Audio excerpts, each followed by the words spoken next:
Hi, this is Chloe here at Inner Whispers. Today I'm going to talk a little bit about pendulum magic. This is a lovely form of magic for people who perhaps are particularly into the tangible, the material, because it's something where you can actually see what's going on and you can also feel it. So it has that real bodily sense to it, while still being a process that taps into your subconscious mind. Some people ask whether using a pendulum you are talking to spirits, and in some ways you could say that's true, because it will be tapping into your subconscious, and if you are connecting with a spirit guide, then that message will come through in that way. However, if you don't feel like you're guided by spirits, then that's fine too. It will simply tap into your inner knowing. And sometimes people think, well, if it's only telling me stuff that I already know, what use is that? To which I would answer with a quote from Milo Duquette, who titled one of his books, Low Magic, "It's all in your head, you just have no idea how big your head is." For me, part of this is about the fact that when we're talking about our unconscious, we're talking about an inner knowing where we can connect with the energetic fields around us. And this is something that science has shown exists. If you think about the magnetic fields, which you are shown in science classes as a kid, in the same way there are fields posited around a lot of other things, and lots of suggestions that that is something real, for example through quantum physics. And so you are connecting to those fields, your brain taps into those fields, and that is something that you can then know. But often that's something which you don't know at a conscious level, you don't have that connection at that level. And so a pendulum and magic generally is a way of tapping into that inner knowing, which can be an inner knowing about things you're not aware of that are outside of yourself. So let's take a look at how to use a pendulum, the most basic approach to it. And I have one of my favourite pendulums here. So the way that I really like to use this is simply to hold the pendulum over my hand. That way I feel like I'm creating a strong connection between the two. It also gives you a place on which to look at your pendulum and see it very clearly and observe its movements. And with this, it's not about forcing a movement. The movement will come if you give it time, especially if you're holding your arm in an uncomfortable position. So in order to calibrate your pendulum, you can either go two ways with this. One is that you can tell your pendulum what you expect of it, or else you can ask your pendulum how it will communicate with you. In either case, it is about tapping into your own subconscious, but some people feel that it's better to ask rather than to tell. For some other people though, it's better to have clear, firm boundaries, and so telling your pendulum what you expect is helpful in that regard.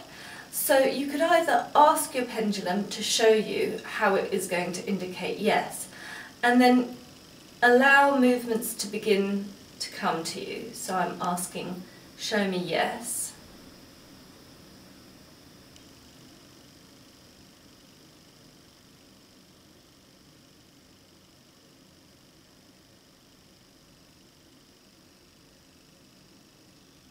And I'm getting a nice clockwise movement, which is my most accustomed way of seeing a yes.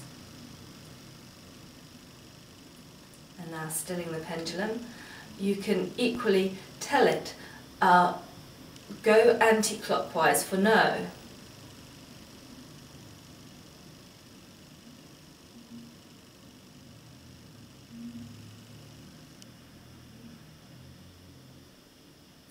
And with this, I'm not consciously creating the movement, but it just happens.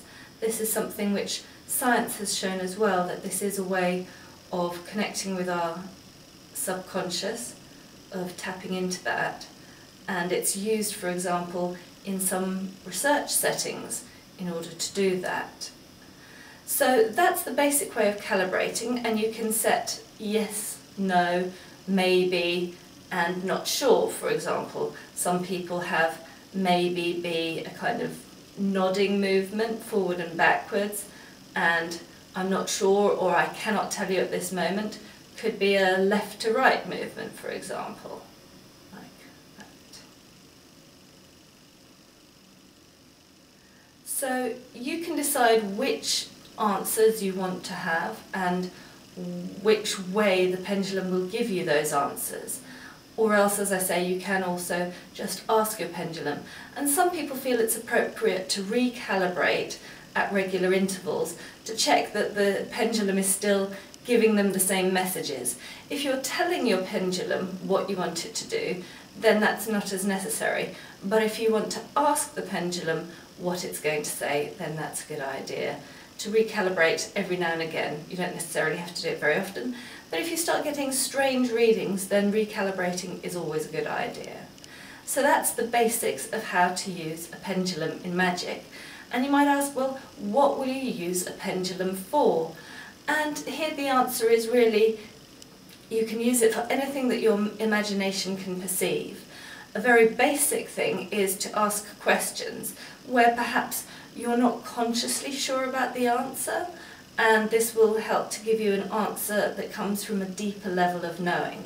So in the same way that you might ask a question of the tarot, you can ask a question of your pendulum, though of course with the limitation that here you only get sort of yes, no, maybe answers to it.